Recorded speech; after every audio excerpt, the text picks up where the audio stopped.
যখনই সুপি নুডলসটা খেতে বসি তখনই ভাইটির কথা মনে পড়ে, কারণ এই নুডলসটা ওর এত বেশি প্রিয়, আমার হাতে না খেলে ভালো লাগে না।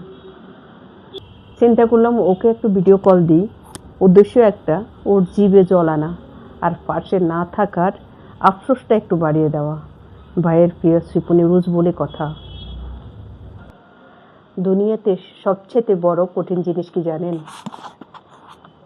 যখন কোনো প্রিয় মানুষের প্রিয় জিনিসটা খেতে বসবেন, তখন বারবার ওর কথা মনে পড়বে, তখন গলা দিয়ে ও জিনিসটা যেতে চাবে না, ইচ্ছে হবে, বারবার ইচ্ছে হবে যদি ভাইটা বা সন্তান যদি পাশে থাকতো, তাহলে একসাথে বসে খেতাম।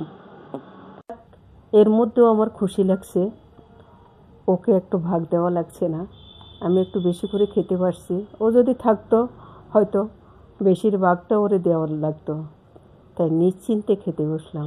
যাক, একদম চিন্তা করিস না ভাই, যখন আসবি একসাথে বসে খাবো, পুরো বাটিটা তোকে দিয়ে দেবো রে ভাই। খুব মিস করলাম তোকে, বারবার মনে পড়ে খেতে বসলে।